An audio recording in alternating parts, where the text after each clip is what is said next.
हम लोग महात्मा बुद्ध पढ़ रहे थे। हम लोग क्या पढ़ रहे थे? महात्मा बुद्ध। और हमने आपको बताया था कि महात्मा बुद्ध को ज्ञान की प्राप्ति कहाँ हुई? बोध गया में। ज्ञान प्राप्ति कहाँ हुई? बोध गया में। बोध गया, बोध गया में वैशाख पूर्णिमा के दिन, वैशाख पूर्णिमा के दिन जो है इनको ज्ञान मिला था। सॉरी, हाँ, ज्ञान मिला था या निर्वाण मिला था, है ना। इसको क्या, इनको क्या मिला था? निर्वाण मिला था वैशाख पूर्णिमा के दिन। इन्होंने घर कब छोड़ा था? 29 वर्ष में। और 6 वर्ष का कठिन तपस्या किए थे। 35 वर्ष में जाकर इनको ज्ञान मिला था। 6 वर्ष इन्होंने तपस्या किया था। कितने वर्ष तपस्या किया था? 6 वर्ष इन्होंने तपस्या किया था। ये थोड़ा सा ध्यान आप लोग रखिएगा, ठीक। वैशाख पूर्णिमा के दिन इनको ज्ञान मिला था। ज्ञान को हम लोग निर्वाण भी कहते हैं। अब महात्मा बुद्ध वहां से चले सारनाथ। वहां से कहां गए? बोधगया से सारनाथ। सारनाथ में इन्होंने अपना पहला उपदेश दिया। सारनाथ में इन्होंने क्या किया? पहला उपदेश दिया। पहला उपदेश को क्या कहा जाता है? धर्म चक्र परिवर्तन। पहला उपदेश को महात्मा बुद्ध ने जो पहला उपदेश दिया उसको क्या कहा जाता है? धर्म चक्र परिवर्तन। ध्यान रखिएगा। और सबसे पहले इन्होंने किसको उपदेश दिया? तो सबसे पहले उसी 5 ब्राह्मण को उन्होंने उपदेश दिया जो इनका साथ उर्वेला में छोड़ दिए थे। उर्वेला में जिन ब्राह्मणों ने इनका साथ छोड़ दिया था उसी को सबसे पहले, जो कौंडिन्य थे, वापा थे, भदीय थे, और 2 ब्राह्मण और थे, इन लोगों को, वापा, भदीय को, ये लोगों को इन्होंने 5 ब्राह्मणों को धर्म में दीक्षित किया। यहीं पर 2 शूद्र को भी इन्होंने बौद्ध धर्म में दीक्षित किया था। और इसको ध्यान रखिएगा कि 2 शूद्रों को भी इन्होंने यहीं पर बौद्ध धर्म में दीक्षित किया था। पहली बार बौद्ध संघ में सारनाथ में इन्होंने प्रवेश से, यहीं से शुरू हुआ था बौद्ध संघ का निर्माण। सारनाथ से ही शुरू हुआ था। सारनाथ कहाँ है? तो वाराणसी में है। वाराणसी में 10 किलोमीटर दूर है सारनाथ। वहीं उन्होंने जो है 5 ब्राह्मणों को पहला उपदेश दिया और इसको धर्मचक्र परिवर्तन कहा जाता है।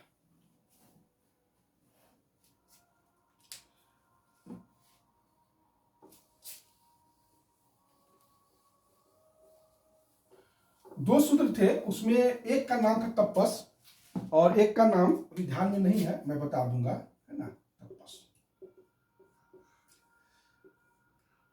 यहां से वो जो है राजगिरी चले जाते हैं। यहां से वो कहां चले जाते हैं? राजगिरी जाते हैं। वाराणसी में इन्होंने यश नामक सृष्टि को भी बौद्ध धर्म में दीक्षित किया था। वाराणसी में ही यश नामक सृष्टि समझते ही होंगे, जो व्यापारियों का प्रमुख होता था, उसको जो है यश नाम था, उसको बौद्ध धर्म में दीक्षित किया था। यहां से वो राजगिरी जाते हैं। राजगिरी किसके बुलावर पर जाते हैं? बुलाने पर बिंबिसार के बुलाने पर। और राजगिरी में जब बिंबिसार ने भी बौद्ध धर्म अपनाया और वेणुवन विहार जो है दान में दिया। बौद्ध धर्म के हम समझाएंगे कि विहार क्या होता है।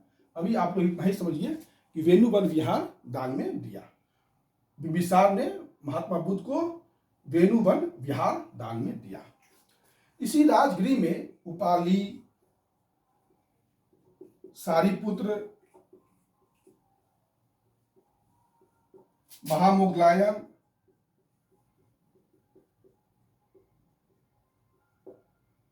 अभय, इन लोगों को बौद्ध धर्म में दीक्षित किया महात्मा बुद्ध ने।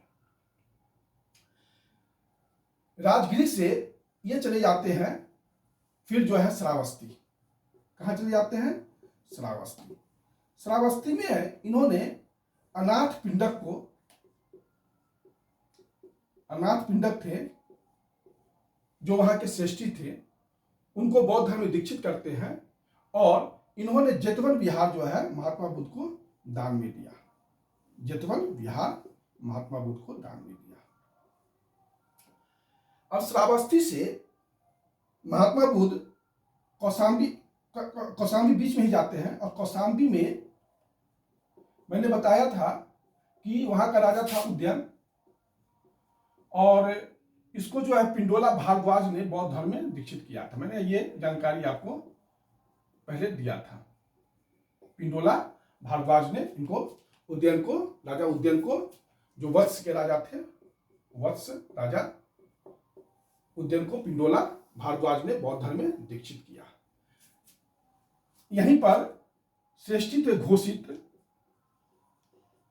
इन्होंने घोषिताराम विहार का महात्मा बुद्ध को दान में दिया था। घोषिताराम विहार, विहार जहां महात्मा बौद्ध भिक्षु रहते थे उसी को विहार कहा जाता था। ठीक। ज्ञान प्राप्ति के 8वें वर्ष इनको बुलावा आमंत्रण आया। ज्ञान प्राप्ति के 8वें वर्ष इनको बुलावा या आमंत्रण आया। कहां से? वैशाली से। वैशाली के जो लिच्छवी प्रमुख थे चेटक, इन्होंने इनको आमंत्रण किया 8वें वर्ष, और ये पहुंचते हैं वैशाली। वैशाली में चेटक को इन्होंने बौद्ध धर्म में दीक्षित किया, और बहुत से लोगों को वहां पर इन्होंने बौद्ध धर्म में दीक्षित किया 8वें वर्ष में। यहीं पर वैशाली के जो प्रमुख थे, इन्होंने कुटाकशाला विहार महात्मा बुद्ध को दान में दिया। कुटाकशाला विहार महात्मा बुद्ध को दान में दिया।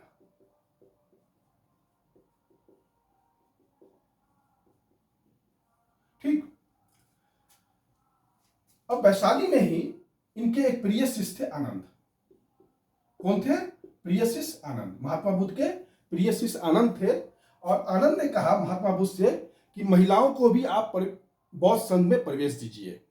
तो आनंद के आग्रह पर महात्मा बुद्ध ने महिलाओं को बौद्ध संघ में प्रवेश तो दिया, और साथ साथ आनंद को यह हिदायत दिया कि हे आनंद, तुम्हारे कहने पर मैं महिलाओं को बौद्ध संघ में प्रवेश तो दे रहा हूं, अगर मैं महिलाओं को बौद्ध संघ में प्रवेश नहीं देता तो यह धर्म 1000 वर्ष तक जीवित होता। अब शायद यह धर्म 500 वर्ष भी न चले। इस हिदायत के बाद इन्होंने महाप्रजापति गौतमी को बौद्ध धर्म में दीक्षित कर दिया। पहली महिला जो महाप्रजापति गौतमी थी। उसके बाद इन्हीं की बेटी थी नंदा। इन्हीं की बेटी क्या थी? नंदा। नंदा को भी इन्होंने बौद्ध धर्म में दीक्षित किया। उसके बाद एक इंपॉर्टेंट व्यक्ति है जो बिंबिसार की पत्नी है क्षेमा, उसको भी जो है इन्होंने बौद्ध धर्म में दीक्षित किया। वैशाली की नगर वधु आम्रपाली को भी, वैशाली की नगर वधु आम्रपाली को भी इन्होंने बौद्ध धर्म में दीक्षित किया। ये सारा काम ये वैशाली में किए। उसके बाद ये फिर जो है अपने 20वें वर्ष, ज्ञान प्राप्ति के 20वें वर्ष, श्रावस्ती का डाकू था अंगुलीमाल। आप लोगों ने अंगुलीमाल की कहानी कभी पढ़ा होगा बचपन में। ये एक डाकू था। कहा जाता है कि अंगुलीमाल पढ़ने में बहुत तेज था बचपन में, लेकिन इसके मित्रों ने इसको जो है पढ़ने में कष्ट प्रदान किया और इसको कुछ करने नहीं दिया। मित्र लोग इसके बहुत ही धूर्त मित्र लोग थे, तो इसके कारण जो है यह बहुत ही अंदर से गुस्सा गया और इसने निश्चय किया कि मैं सबका 100 आदमी का उंगली काट के रखूंगा। तो 99 का यह उंगली काट चुका था, और महात्मा बुद्ध 100वां व्यक्ति थे। इन्होंने इसने अंगुलीमाल ने वचन लिया था अपने ऊपर कि हम 100 व्यक्ति का उंगली काट के रहेंगे, क्योंकि लोगों ने मेरा जीवन बर्बाद किया है। तो 100वां व्यक्ति, जब महात्मा बुद्ध को ये बात पता चला कि यह अंगुलीमाल डाकू 100वां व्यक्ति का इंतजार कर रहा है, तो ये जो है महात्मा बुद्ध उसी जंगल से क्रॉस करना शुरू किए। तो अंगुलीमाल डाकू ने कहा कि ठहर जा, तो महात्मा बुद्ध भी नहीं रुके, फिर आगे बढ़ गए। फिर अंगुलीमाल डाकू ने कहा ठहर जा, तो महात्मा बुद्ध रुके और कहे उस अंगुलीमाल डाकू से कि मैं तो ठहर गया, भला तू कब ठहरेगा। यह सुनकर ही अंगुलीमाल डाकू इनके पैर पर गिर गया और माफी मांग लिया और बौद्ध धर्म अपना लिया। यह अंगुलीमाल उंगलियों का माला पहनता था। अंगुलीमाल का अर्थ हुआ अंगुलीमाल का माला पहनता था। महात्मा बुद्ध ने सबसे ज्यादा अगर प्रवचन दिया तो वो श्रावस्ती में दिया। महात्मा बुद्ध शरीर से बहुत तगड़े थे और प्रतिदिन 20 से 30 किलोमीटर पैदल चला करते थे। सबसे ज्यादा वर्षा के दिनों में ये महात्मा बुद्ध उपदेश नहीं देते थे, कहने का कि 4 महीना ये उपदेश नहीं देते थे। सबसे ज्यादा वर्षावास इन्होंने श्रावस्ती में किया। कहाँ किया? श्रावस्ती में किया। कहा जाता है कि लगभग 25 वर्षावास इन्होंने श्रावस्ती में किया था। अपनी मृत्यु के पूर्व यह जो है अंतिम वर्षावास वैशाली में किए थे। अपनी मृत्यु के पूर्व इन्होंने अंतिम वर्षावास कहाँ किया? वैशाली में किया। जीवक को भी इन्होंने बौद्ध धर्म में दीक्षित किया था। जीवक जो था राजगिरी की एक नृतक कन्या थी। एक आप कह सकते हैं कि उसी से नृतक कन्या का ही सालवती का पुत्र था, जो बिंबिसार का राजवैद्य था, जिसको बिंबिसार ने भेजा था प्रदोत अवंती के राजा के पास, जिसको जॉन्डिस हो गया था, पीलिया रोग हो गया था। तो सालवती का ही पुत्र था जीवक, जिसको बौद्ध धर्म में दीक्षित किया था। एक था मेंढक। मेंढक जो था ये भी श्रेष्ठी था, ये अंग प्रदेश का था। इन सब लोगों को ये बौद्ध धर्म में दीक्षित किया। अंग का अर्थ हो गया भागलपुर। ये सभी लोगों को इसने बौद्ध धर्म में दीक्षित किया।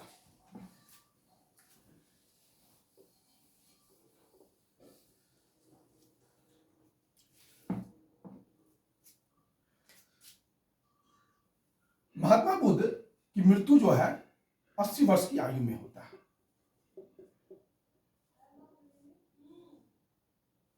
463 BC में ये मर जाते हैं। 80 वर्ष की आयु में इनका मृत्यु होता है।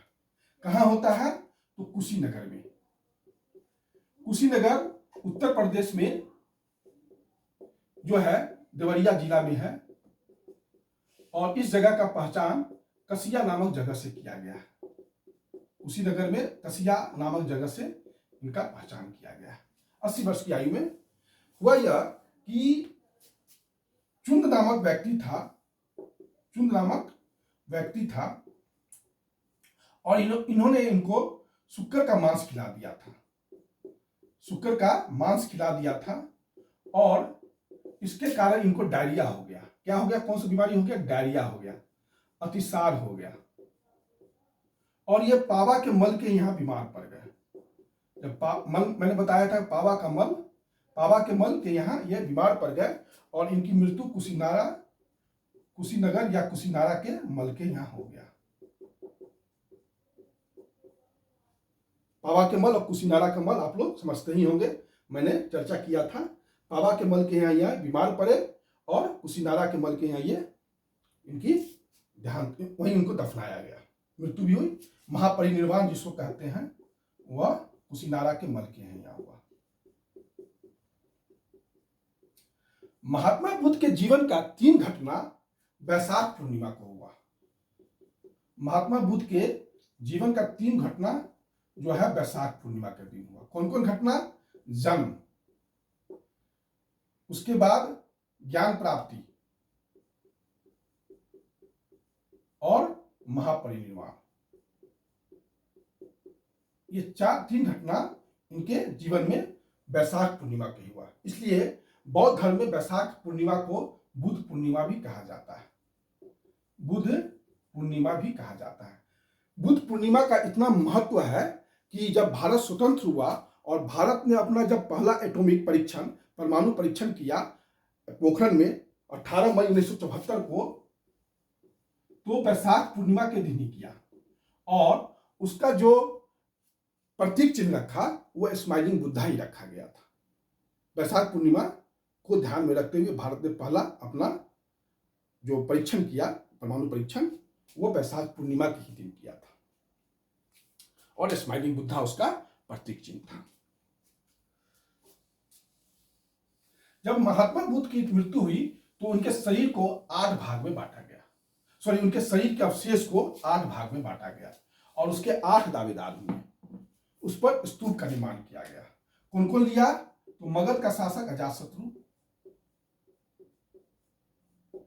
उसके बाद शाक्य, वैशाली, रामग्राम के कोलिये,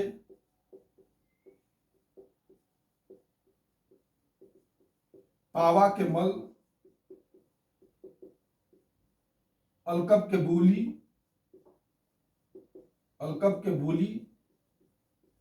बेटल द्वीप के ब्राह्मण,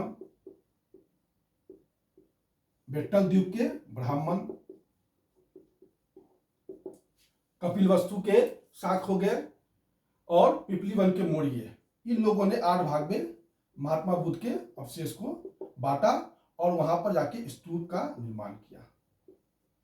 सबसे प्राचीन स्तूप जो है महात्मा बुद्ध का ही है पिपरहवा में, पिपरहवा। ये उत्तर प्रदेश के बस्ती जिला में सबसे प्राचीनतम स्तूप पिपरहवा में है, जो बस्ती में है उत्तर प्रदेश के जिला में। स्तूप के बारे में हम पढ़ाएंगे, अभी इतना ही। ठीक। महात्मा बुद्ध के जीवन से जुड़ा हुआ कुछ प्रतीक चिन्ह है जो परीक्षाओं में बार बार पूछा जाता है, इसको भी आप लोग ध्यान में रखिए। पहला, जब ये गर्भ में थे तो गर्भ का प्रतीक चिन्ह हाथी है। जब जन्म हुआ तो कमल। ठीक। जब ये यौवन हुए तो सांड। समृद्धि का प्रतीक चिन्ह शेर। ज्ञान का बोधि वृक्ष।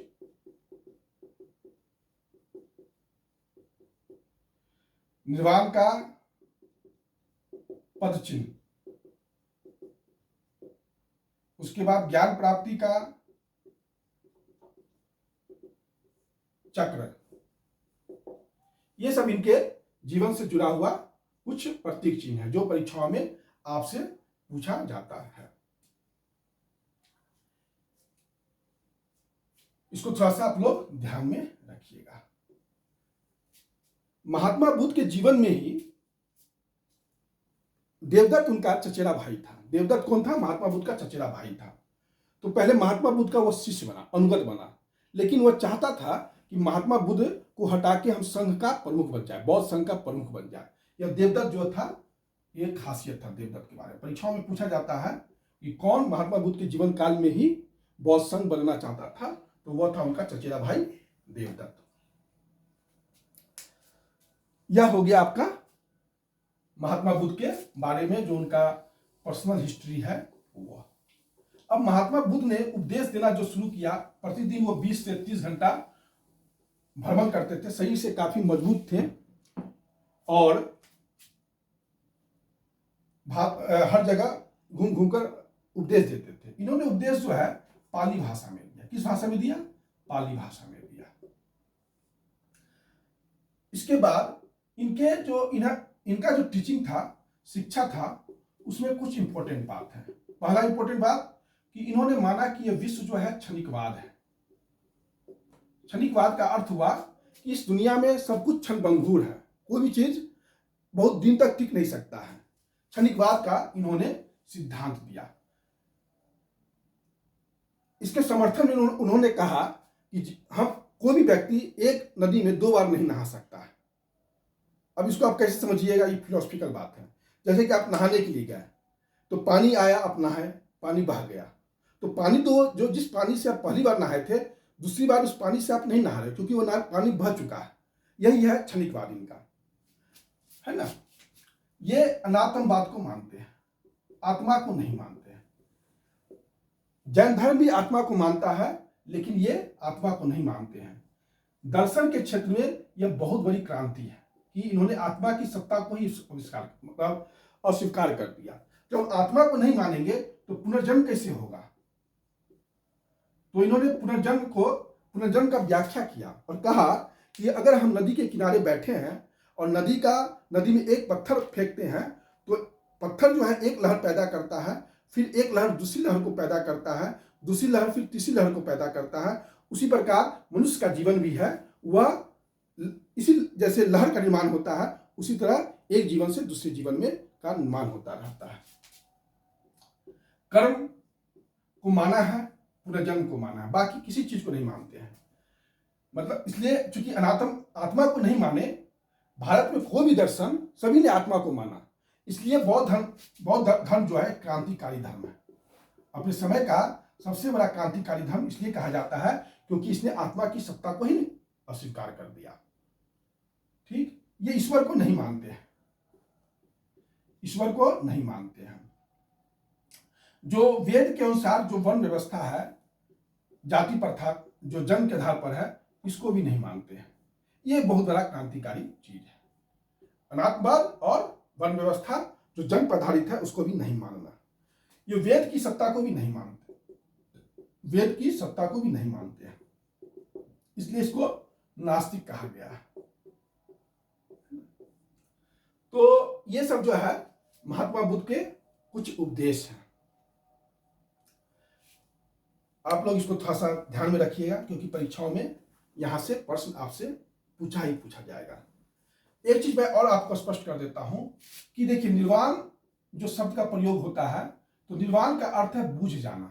ठीक, अर्थात जिस प्रकार दीपक बूझ जाता है, निर्वाण का अर्थ है दीपक का बूझ जाना। निर्वाण का अर्थ क्या है? दीपक का बूझ जाना, अर्थात जन्म मरण के चक्र से मुक्ति। तो निर्वाण आपको इसी जीवन में मिलेगा, लेकिन महापरिनिर्वाण जो है मृत्यु के बाद ही मिलेगा। महापरिनिर्वाण मृत्यु के बाद ही मिलेगा। महात्मा बुद्ध 80 साल में कहा महापरिनिर्वाण लिए थे? बोलिए, कहां लिए थे? तो मल में कुशीनगर में उन्होंने अपना अंतिम सांस त्यागा था। तो महात्मा बुद्ध को परिनिर्वाण भी मिला, निर्वाण भी मिला। आज इतना ही रहने दीजिए, फिर नेक्स्ट डे हम आपको महात्मा बुद्ध के आगे जो भी चीज है वो पढ़ाएंगे। होली का आप लोगों को बहुत बहुत शुभकामनाएं। होली मनाइए, पढ़ाई भी कीजिए। धन्यवाद।